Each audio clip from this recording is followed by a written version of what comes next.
are now ready to add water to your pond. As your new water garden fills for the first time, take the opportunity for a well-deserved break. It is time to work on the most visually important part of your feature, the waterfall. The waterfall will start at the microfall's biological filter and can either meander through a stream or fall directly into the pond. Note that a streamliner is not included in the MicroPond kit. If you are adding a stream, it should be about 6 inches deep and between 2 and 4 feet wide. The wider the stream, the more gentle the water flow will be. After excavating the stream, install the 10-foot wide streamliner. In order to overlap the liners, the project must have a minimum 3-inch grade change between the stream and pond water levels. Seaming is rarely necessary. The liner should overlap the main pond liner by at least 1 foot. Before assembling the snout of the microfalls, clean the face of the unit and the liner with a damp cloth. Attaching the snout is much like installing the microskim faceplate. Lay the liner over the U-shaped opening of the falls. Be sure to leave enough slack at the base of the falls for the placement of the large waterfall boulders.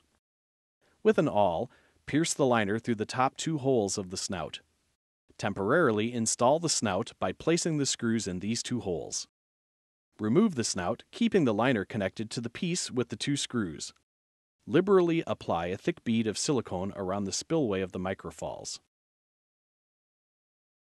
Using the 2 screws as a guide, reinstall the snout.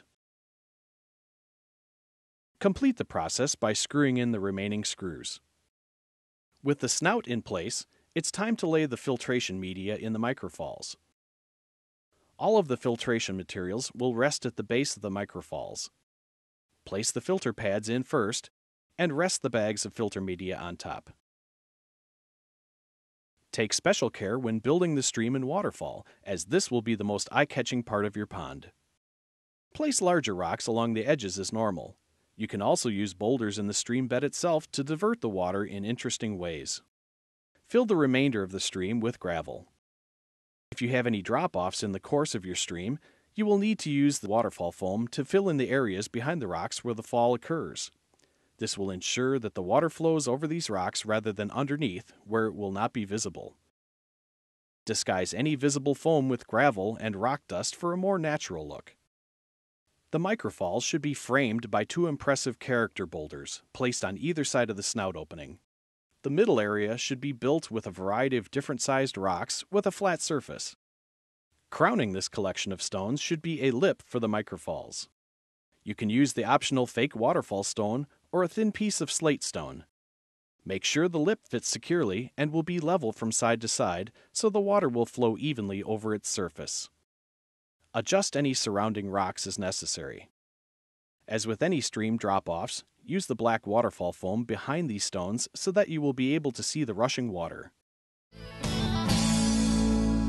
If you happen to fall short and don't have enough material to build a suitable berm around the microfalls, bring in some extra topsoil. Fresh soil also provides a nutrient-rich base for landscaping. A nice flowing berm gives the impression that your waterfall was there all along. If you have limited space behind the microfalls, or prefer not to extend the berm out into your yard, build a retaining wall to secure the mound. This will also help slow the process of erosion. Now for the moment you've been waiting for. Turn on the pump. For the first time, you'll be able to see water flowing freely over your new creation. You will need to refill the main reservoir, as filling the microfalls and stream will lower your water level. Take this opportunity to make small alterations to the falls and stream areas to adjust the water flow. You'd be surprised how minor adjustments or the addition of small rocks can make a big difference to your waterfall.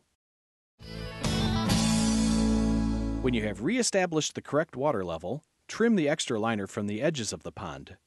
Leave at least 6 inches of extra liner all the way around. This extra liner can be covered with gravel or folded behind the rocks above the water level and backfilled with dirt.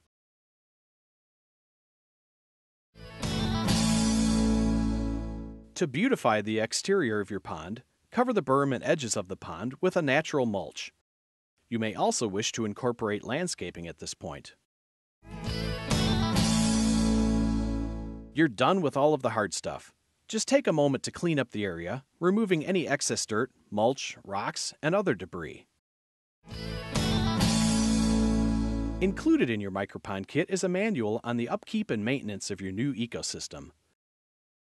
The first thing you'll want to do is add the recommended dose of beneficial bacteria to start your system on the right foot.